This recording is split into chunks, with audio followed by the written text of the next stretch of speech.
Is that your mom? Or is it something even deeper than that? Because what happened in that moment, no one expected it to feel so real, so powerful, so unbelievably emotional. Everything happened so fast. 1 second, Punch was just there, small, quiet, going about his world like he always does. And the next, something changed. There was a sound, a sudden movement, a tension in the air that didn't belong. Punch froze.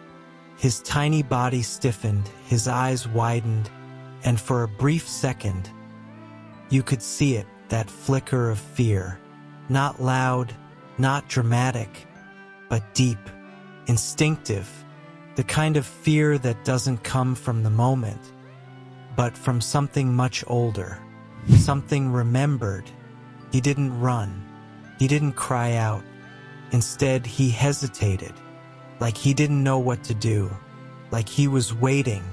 And then she appeared, fast, faster than anyone could react. A blur of motion, a presence that filled the space instantly. She didn't ask questions. She didn't pause. She came straight to him. And in that instant, everything changed. Punch didn't move away. He didn't resist. Instead, he reached, not with confidence, not with certainty, but with something fragile. Hope. He clung to her, tightly, almost desperately, as if his entire world had suddenly found something to hold on to again. Was she really his mother? Or was she something else entirely? Because sometimes it's not about who gave you life. Sometimes it's about who shows up when you need it the most. Her presence was overwhelming, protective, unshakable, the kind of energy that doesn't just protect the body, but calms the heart. And Punch, he melted into it. At first, it looked like relief, pure, simple relief. His body relaxed, just slightly, as if something inside him finally exhaled. But then, something unexpected happened. He didn't let go, not even a little. He held on tighter, almost too tight. And that's when the moment shifted, because what looked like comfort started to feel a little different, a little awkward. He adjusted himself, clinging in a way that wasn't graceful, wasn't planned, just instinctive and honest. And suddenly, it wasn't just emotional. It was a little funny too. That kind of funny that doesn't break the moment, but makes it more real, more human, or maybe more vulnerable. Because Punch wasn't thinking about how he looked. He wasn't aware of the awkwardness. All he knew was this: he didn't want to let go. Not after what he had just felt. Not after that brief moment of fear. Not after something inside him had been shaken. And she didn't push him away. She didn't correct him. She simply stayed, steady, present, allowing him to hold on as long as he needed, as if she understood something no one else could see. And maybe she did, because moments like this, they aren't just about what happens on the outside. They're about what moves inside, about the invisible threads that connect fear to comfort, loneliness to belonging. And in that moment, Punch wasn't just holding on to her.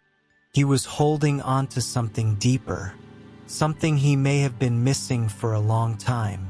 Safety, warmth, a feeling that says, you're not alone, even if just for a moment, even if just borrowed. Time seemed to slow down. The world around them faded into the background. No more noise, no more tension, just this quiet, strange, beautiful connection. And yet, there was still that tiny detail, that slightly awkward way he clung, The way his small body pressed in almost too much. It made people smile. It made the moment lighter, but it didn't take away from what it truly was. Because sometimes, the most genuine moments are the ones that aren't perfect. The ones that are a little messy, a little uncoordinated, a little real. Punch wasn't trying to be graceful. He wasn't trying to create a moment. He was simply reacting, feeling, holding on. And maybe that's what made it so powerful. Because you could see it, not just with your eyes, but with something deeper. You could feel it, that quiet question lingering in the air. Is this what it feels like to be safe? And maybe, for him, the answer was yes, even if just for that moment, even if just in that embrace. But as time passed, something else became clear. This wasn't about fear anymore. It wasn't about what had happened before she arrived. It was about what came after. Because even when the moment had already passed, Punch still didn't let go.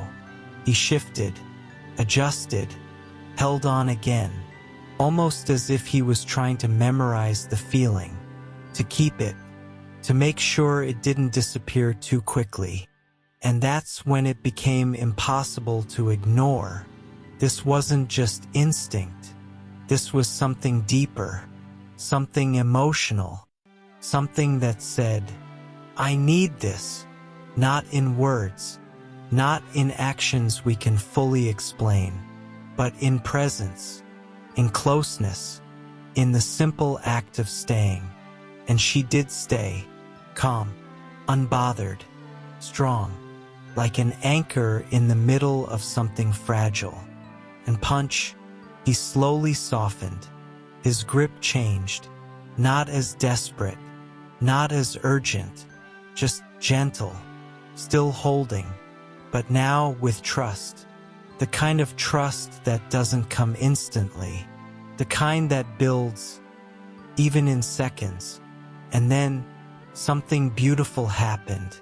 He didn't just cling anymore. He leaned, softly, quietly, as if he had found a place he didn't know he was looking for. And for a moment, everything felt complete. Not perfect, not permanent, but real. And sometimes, real is enough. Because in a world where so much can feel uncertain, moments like this remind us of something simple, something powerful. That connection, even unexpected connection, can change everything. And maybe that's what we witnessed.